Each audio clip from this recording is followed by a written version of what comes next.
This morning we're going to be in Genesis chapter 37.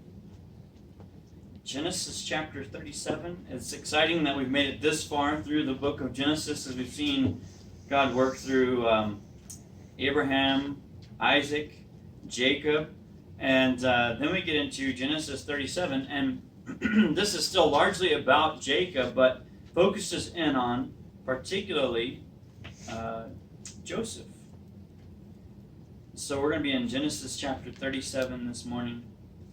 And if I were to give you a key thought, big idea this morning is that I want to remind you that God's plan is bigger than yours.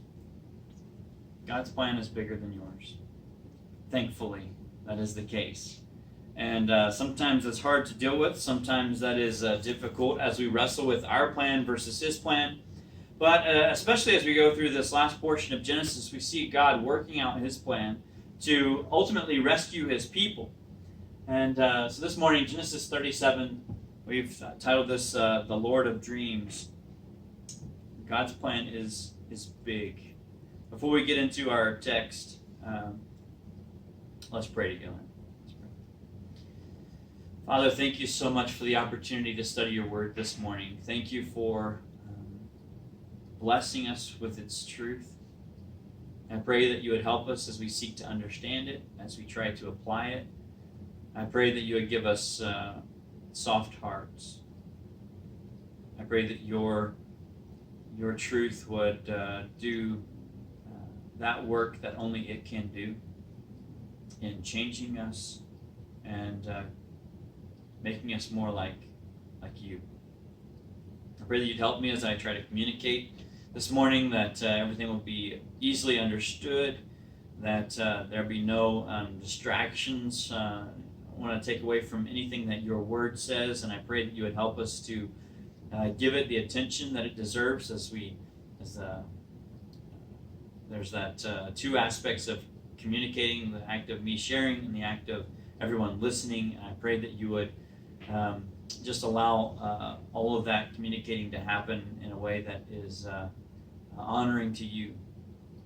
God, I pray that you would help me not to say anything that you would not want said this morning. I know that I wrestle with my flesh, and I pray that you would help me not to say anything that would be fleshly or sinful or carnal. I pray that ultimately you would be pleased with the way that we worship you this morning as we acknowledge your worth through recognizing the worth of your word. And Father, I pray that you would help us today to worship you rightly as we go through this text. I pray these things in Jesus' name. Amen. So Genesis chapter 37, and I'm going to begin reading in verse 1.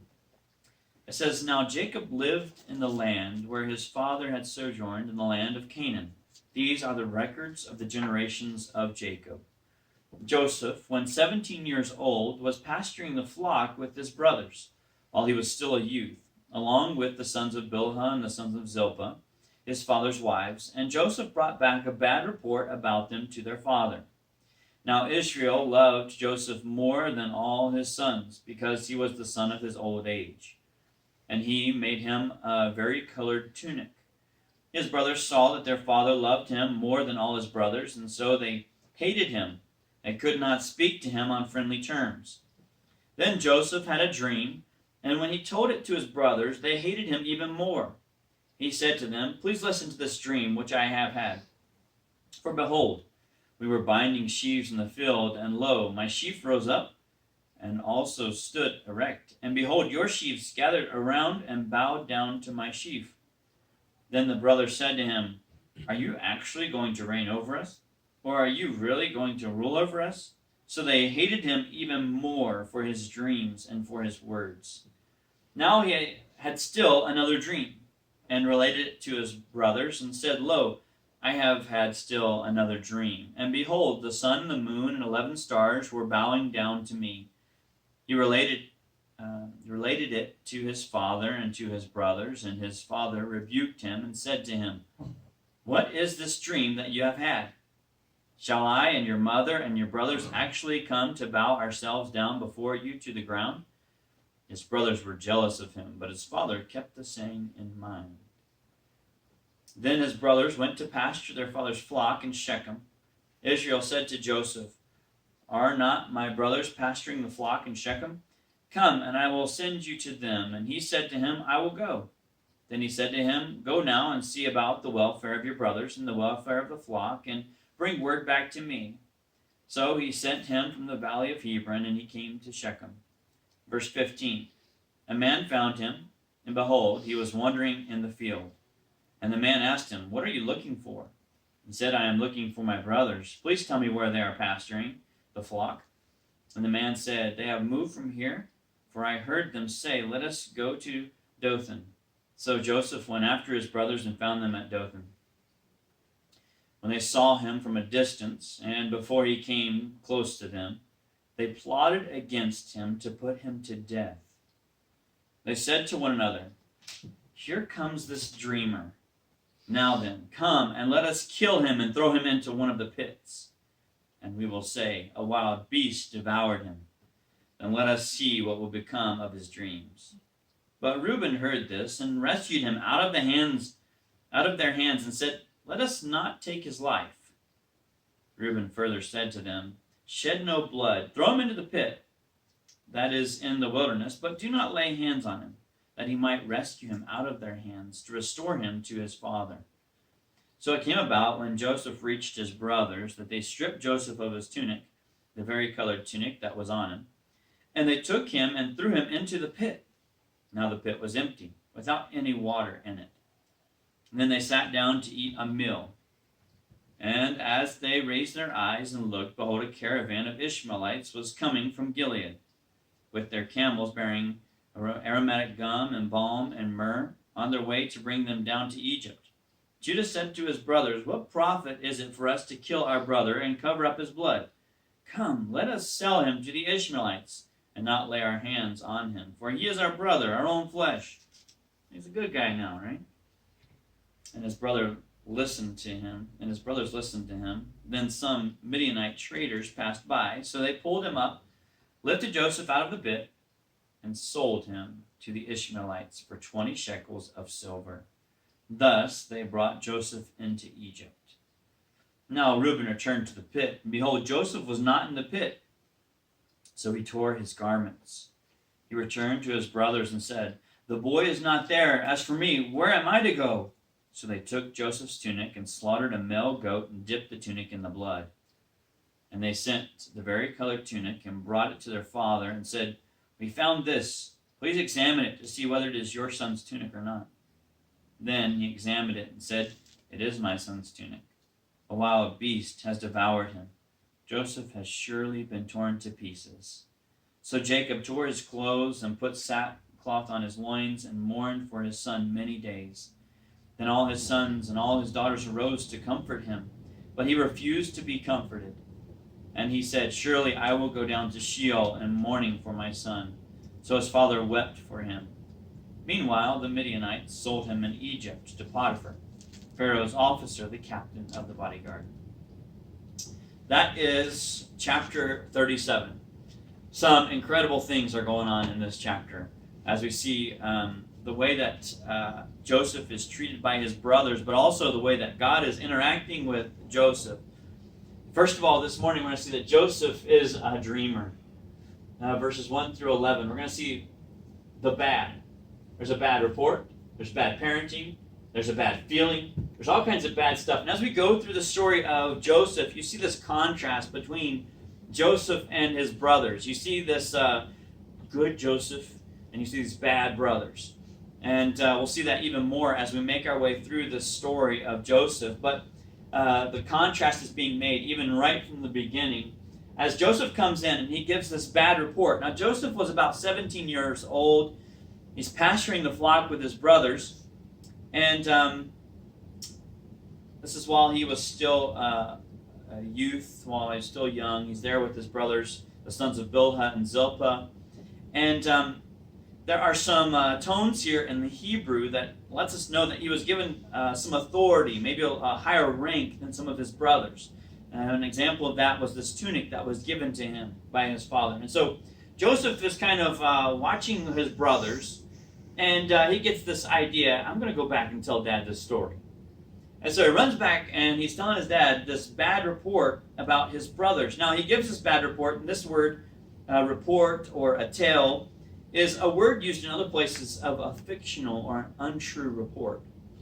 So it is very likely that Joseph comes into the situation. He says, I know how to get them. I'll play this trick on my brothers. I'll tell my dad that they're doing something bad.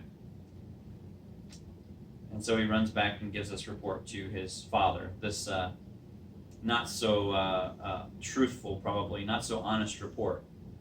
And of course, his brothers are already upset with him. And so what happens whenever this happens? It makes them want to hurt him even more. They want revenge. They hate him, as it is stated there.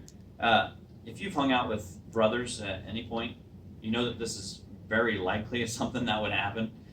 Even my boys, at times, they'll come up with these little stories that they'll come and tell me, and they elaborate more on a certain point than another point. They leave out certain aspects of the story of how they first punched their brother, but then their brother came and tackled them, and they'll just be talking all about the brother that tackled them. And so they do these things. It's a brotherly thing that happens. This happens within Joseph's family as well, but it gets escalated because of the drama that's going on within the family. There's bad report, but there's also a bad parenting. The parent doesn't handle this thing very well. Now Jacob, it says in verse 3, Jacob loved Joseph more than all his sons. Now this, at this point, is a family characteristic. This is something that we've seen. Isaac chose Esau as his favorite, and Rebekah chose Jacob as her favorite. This is also carried through the family because now Jacob has this, it's been displayed for their children that Jacob had this love for Rachel where he did not love his wife Leah. And so there's this favoritism that's being shown and modeled for the children. And this breeds some contempt, some ill will towards Joseph as he is recognized as the favorite. So favoritism was developed within the family, this dysfunctional family, and it had profound consequences.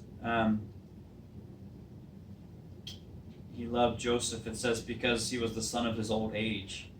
Quite possibly it was Joseph that made him feel like he was a young man again, made him feel like he had some ability again as a man. And so he looks at Joseph and says that, hey, I still got it. So he likes Joseph. And so Jacob gives Joseph a special tunic that is multicolored or varicolored. This word in the Hebrew is actually really hard to translate. Yeah, we know that this was a tunic. We know it's something special. Maybe even it could be better understood, this word, as a long garment that touched the palm or the ankles. And why this was so special was because it was valuable. This material cost money. And a lot of times they didn't have these tunics that would go all the way down to their ankles or all the way to their wrists. And so it would be like a short sleeve or no sleeve type of a tunic. And they would wear those. And so this one showed that Joseph was someone very special. He had been given something that was very precious.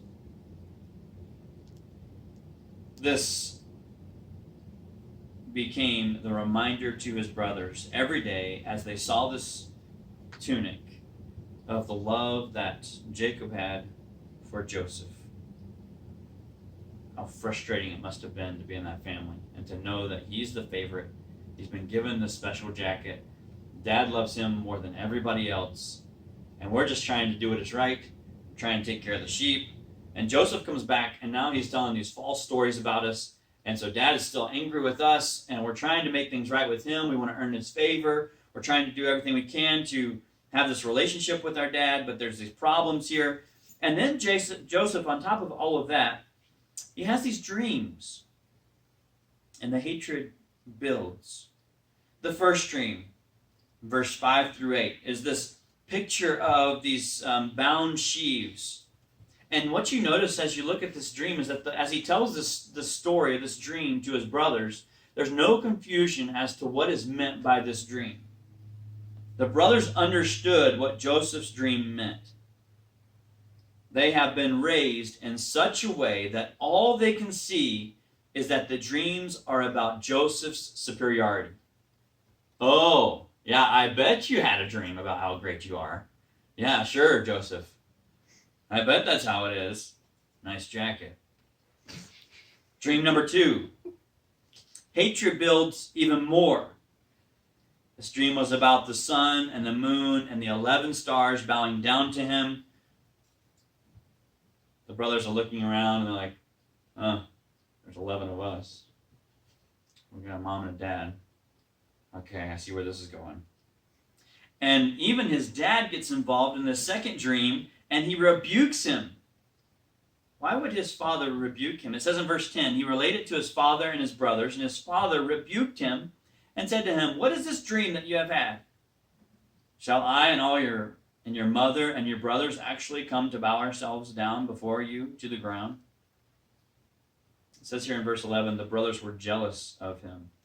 There's this increasing escalation of their just disdain for their brother.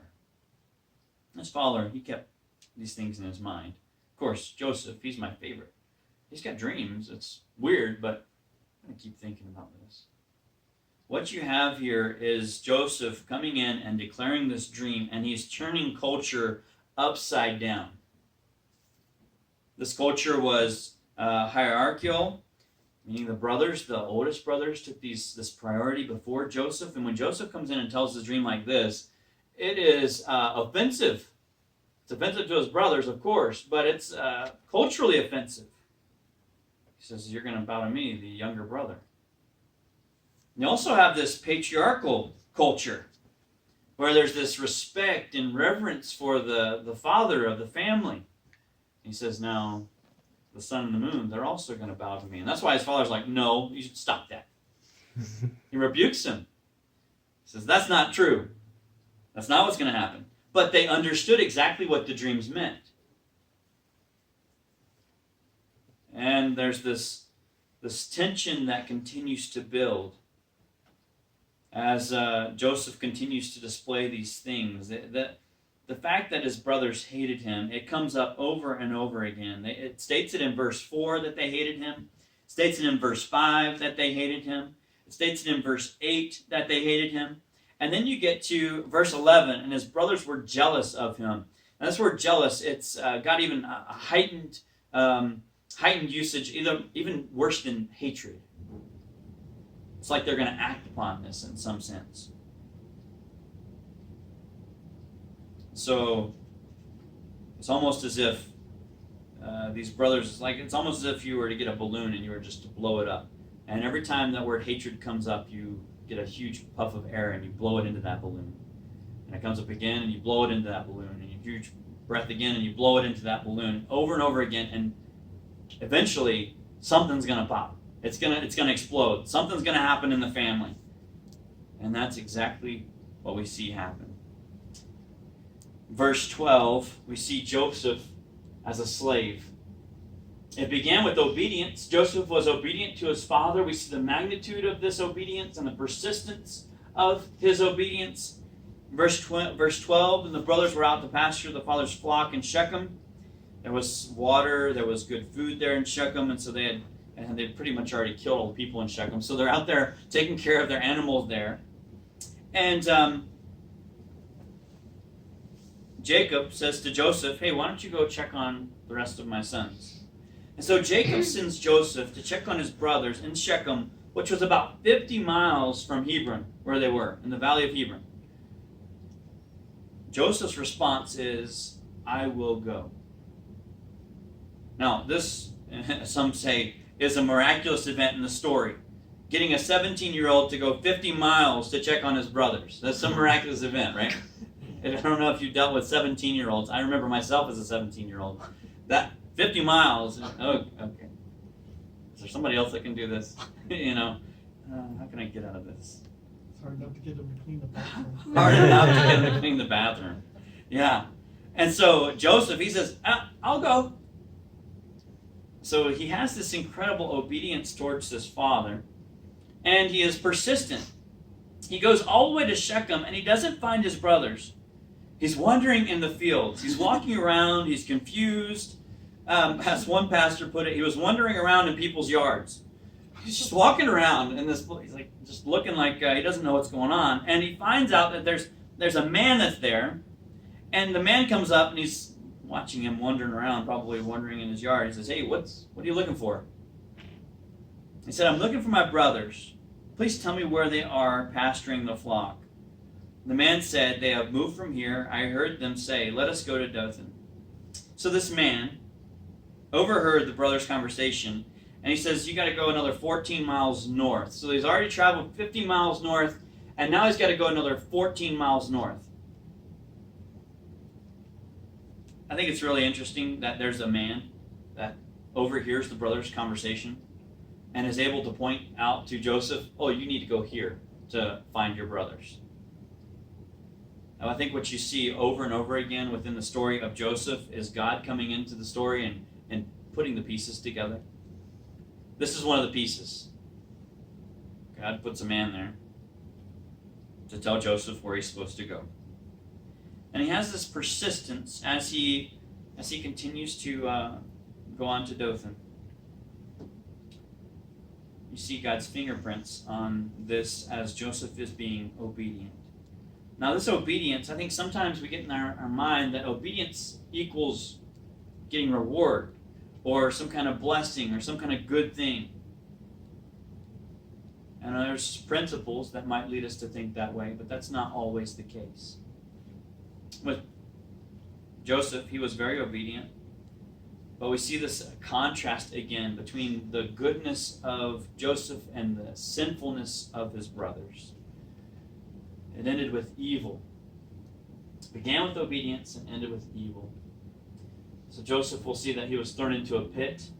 We'll also see he was sold into slavery, and we'll see how his brothers handled the situation before their father, Jacob. It ended with evil. So we see the sinfulness of the brothers. As we get into verse 18, there's a scene change here, and we are now in the brothers' camp. And as the brothers see Joseph coming from a distance, they begin to plot against him. They're going to say, "Hey, let's kill him. That'll show him." He calls himself a dreamer of dreams. He calls himself this one. He thinks we're going to bow down to him. Yeah. Good luck getting us to bow to him when he's dead. Let's take care of him. And so they come up with this plan and this plot to kill him, and they're going to say, "Well, we'll throw him into a pit. We'll kill him, throw him into a pit, and then we'll tell Dad that an animal got to him." And in verse 19 it says, "They said to one another, 'Here comes this dreamer.'" Making fun of him again and the way that they talk about him. It says, "Now then, come, let us kill him and throw him into one of the pits, and we will say, 'A wild beast devoured him.' Let us see what will become of his dreams." Let's see what happens to these dreams whenever he's dead. So there's this scene change. We see this kind of I don't know. They're calling him names. It's not a very respectful thing. But they say, "Here comes literally the master dreamer, the Lord of the dreams." They plan to prove his dream wrong by killing him. And they have a plan to get away with it. They're corroborating their story, and they're trying to figure out how they're going to make this happen.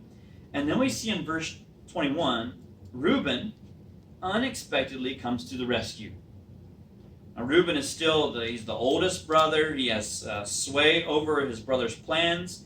He's respected in some ways. And so Reuben, he steps in. But the question is, why?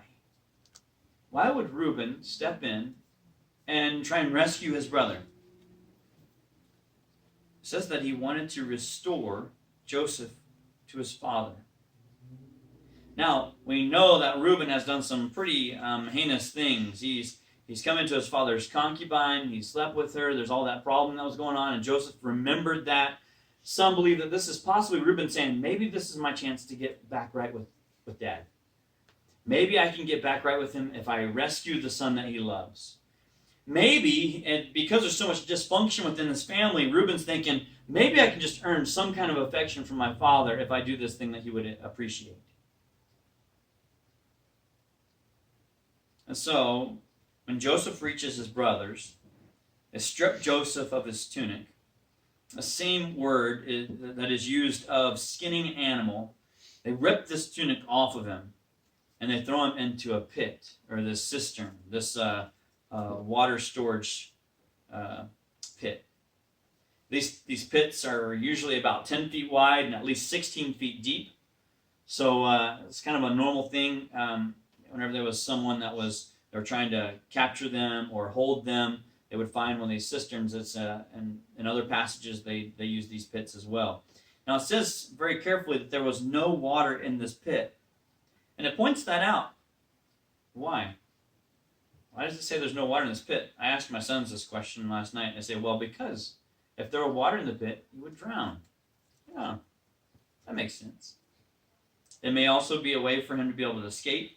And culturally, the people, as they're reading this, they're thinking, oh, this pit, it probably has water in it. This is a weird, they're trying to put the pieces together. And so the author says, hey, let me just let you know there's no water in it so that you're not worried about what's going on with Joseph in the pit. That's what's going on. And so we get to verse 25. They sat down to eat a meal. So they're like, man, this is so great. Joseph came probably bringing these tasty morsels from Dad. Let's grab those, and we'll grab Joseph, throw him in a pit, and then we'll eat lunch. That's how remorseful they are over this act. No. While eating lunch, there's this caravan coming through, and they're struck with the idea to sell Joseph. Now, jumping forward, in Genesis 42, verse 21, it says, then they said to one another, truly we saw the distress of his soul when he pleaded with us. This is after the brothers have made their way into Egypt, and they're trying to get food, and Joseph is kind of testing them a little bit, if you know the story. He's testing them a little bit, and they say that this is what was going on in their mind. They say, truly we saw the distress of his soul when he pleaded with us. This is Joseph who was pleading with them. Yet we would not listen. Therefore, this distress has come upon us.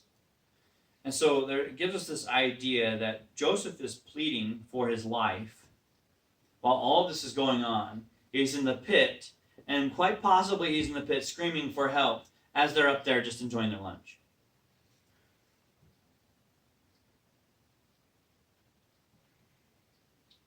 So they're eating.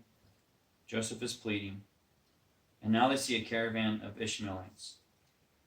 Dothan is close to a main trade route, and so it's very, very possible that this is what happened. And there's no reason to doubt this.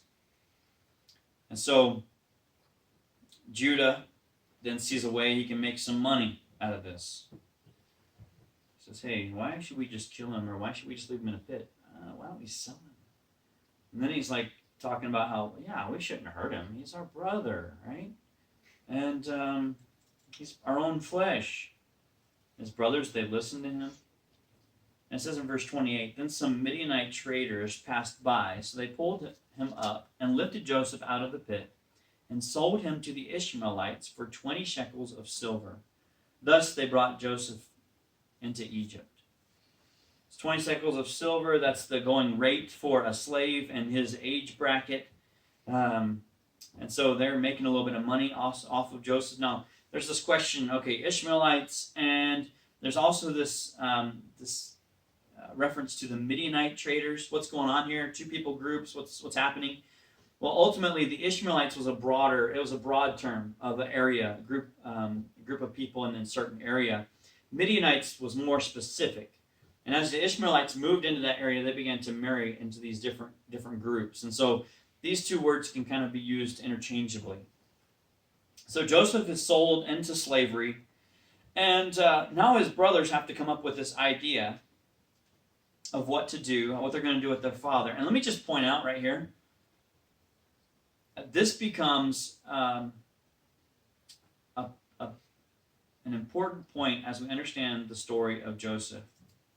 A very key point as we understand the story of Joseph, because at this point, never again would Joseph see the promised land.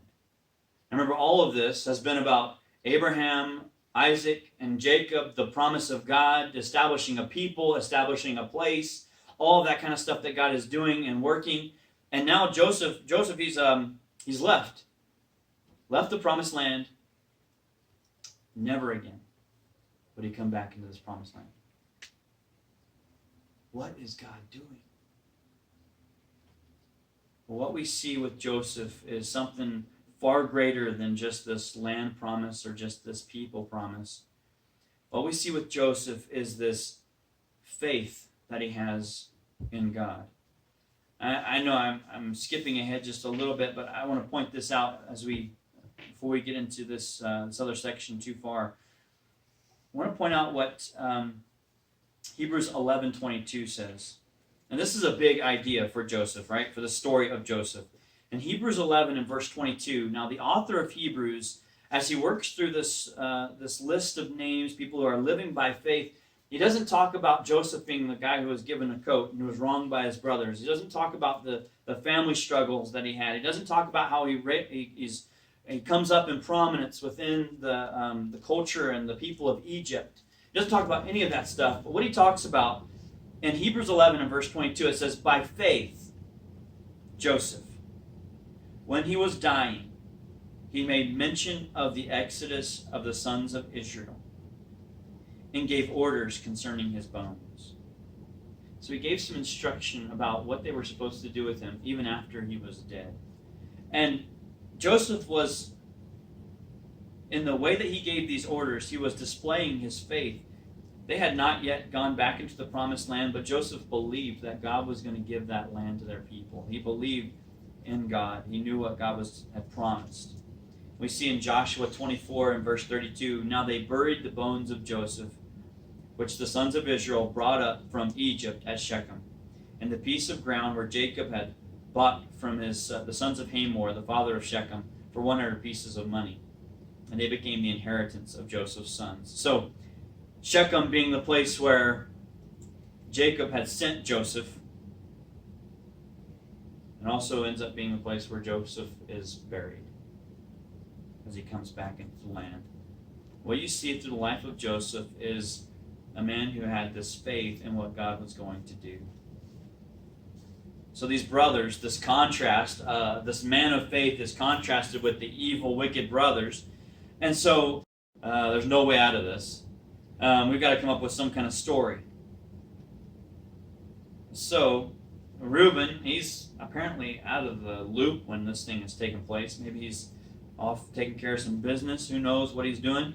So now Reuben returns to the pit, and behold, Joseph was not in the pit. And Reuben, he starts to tear his garments. He's worried about this. He returned to his brothers and said, the boy is not there. As for me, where am I to go? He assumes this responsibility for Joseph. He says, look, if I can't go back with Joseph, Dad's going to blame me, and it's going to be on my shoulders. This is going to be my fault. What am I supposed to do? And so they took Joseph's tunic. They slaughtered a male goat. And they dipped the tunic in the blood. And then they sent this vari-colored tunic and brought it to their father and said, we found this. Please examine it and see whether it's your son's tunic or not. And again, you see these family issues. Remember Jacob, the trickster, the supplanter, the one who is always conniving? Now his sons have turned the tables on him. They have tricked him. This is returned to Jacob once again. They use Joseph's tunic to hide their sin. And Jacob, he mourns for his son Joseph. He refuses to be comforted. And meanwhile, we see here in verse 36, the Midianites, they sold him in Egypt to Potiphar, Pharaoh's officer, the captain of the bodyguard. Ultimately, what we see here is a family that is torn apart because of hatred, because of grief. I'll point you back. That's not all that we see there. There is a much broader, deeper meaning to this story. And what we see in the rest of the story is the restoration of this family's problems. Joseph's dreams, they're still a part of what God has planned. As we'll see as the story continues, God is at work in all of this mess. So, what do we learn? What do we learn from this passage? I think first of all, we recognize that obedience, it doesn't guarantee success, and it doesn't guarantee ease. There's no guarantee about that. Secondly, we learn that God's apparent silence. When you look at this passage, you don't see God saying anything. He doesn't come in and interact in anything. You see Joseph, who has had some dreams, but God doesn't speak. God's apparent silence does not mean that he is not working. I think sometimes we think that if God doesn't give us an answer right when we expect it or right when we want it, that he's not there, he's not listening, he's not doing anything. We may have a tendency to point our finger at God and say, hey, you're being a little lazy. We may have a tendency to say, hey, what's the point in all of this?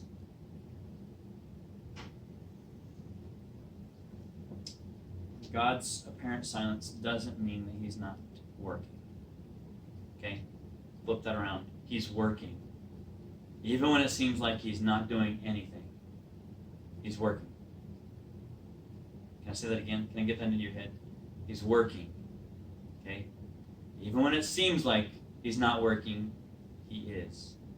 Okay?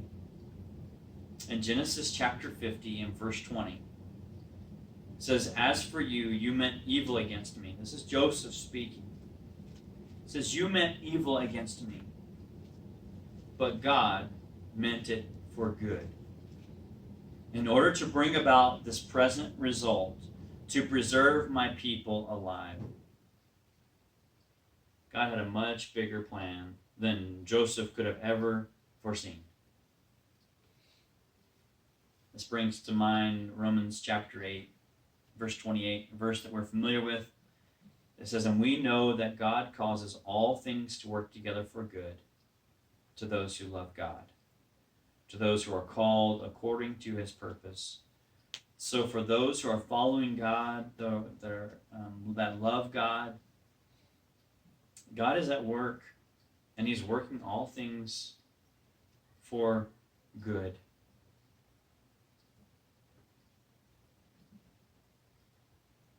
As I was thinking about I would take breaks from studying every now and then, and I'll watch some news article or a news clip or something that's going on in the world, and I'm like, man, this is awful. This is frustrating. I could see how people could get angry pretty quick. I could see how you could feel hopeless. I could see how this could bring about some depression. I could see how, even in my own heart, I'm like, ugh, there's this yuck of all that's going on in the world. I needed this. God causes all things to work together for good to those who love God. He's at work, making good things come about. Okay? We might not see it. In 2 Kings chapter 6, verses 8 through 23, I won't read this whole story, but there's these Arameans who are plotting to capture Elijah at Dothan. Same place. They're trying to capture Elijah at Dothan. And it says that Elijah's servant comes running to him, and he's like worried because there's an army of these Arameans that are going to come and get him. And Elijah prays, and he says, O Lord, I pray, open his eyes that he may see. And then Elijah's servant, he's able to see, and he says, and he saw, and behold, the mountain was full of horses and chariots of fire all around Elijah. And then Elijah prays again, and blindness strikes these Arameans.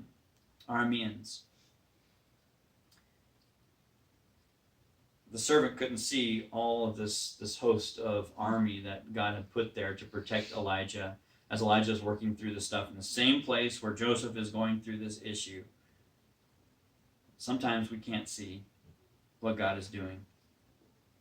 Elijah says, let me pray, and then you'll see. So a servant opens his eyes and he sees all these chariots of fire that are around Elisha. He sees what God does there. And Elijah, they take these men who are blinded, they take them captive, and they feed them, and then they let them go. Just kind of puts them in their place. Like, oh, maybe we shouldn't mess with them anymore. God is at work, even when you can't see it. So I bring you back to this big idea as we get into Joseph, into this story. Just remind you that Joseph is this man of faith who was trying to serve God. And that may not have been how it was in the beginning, but that's how it ended up. And God uses Joseph in these incredible ways. And some people look at this story in Genesis and they say, okay, well, Joseph, he must be this type. He gives us these images of Christ. And we see how he's sold for silver and he's thrown into a pit and he cries out and there's no rescue and all these things that you might be able to relate to Christ. But we don't have that in the text. So we can't take this text too far in our application of those things. But we do recognize that those are things that happen to Jesus. Biggest thing we take away from this is the faith of Joseph. He's about to die. He says, take my bones to the promised land.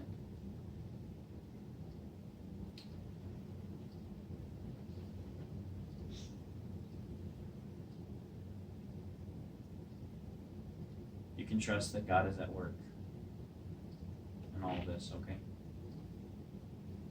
Let's pray together.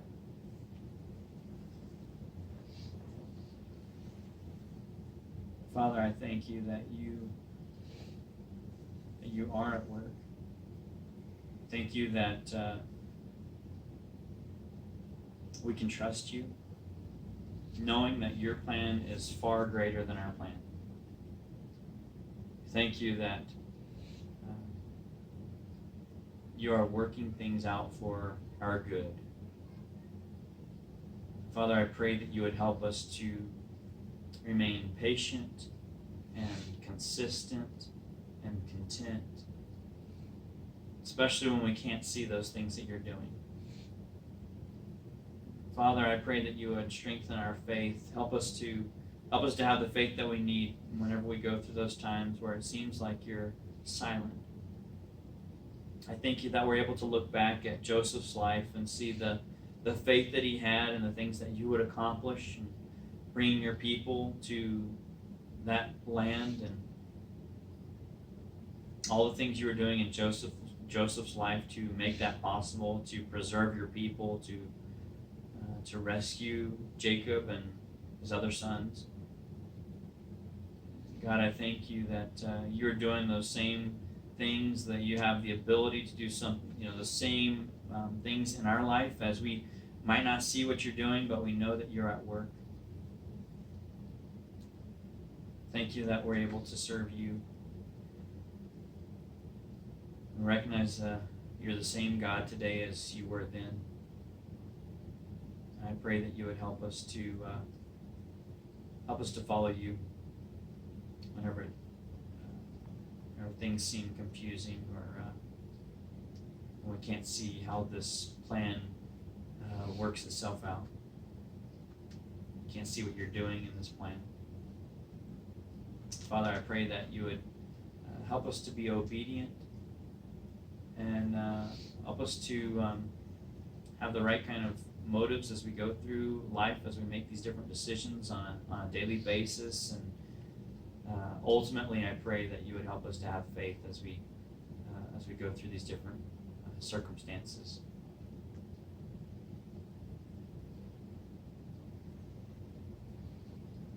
Thank you for loving us.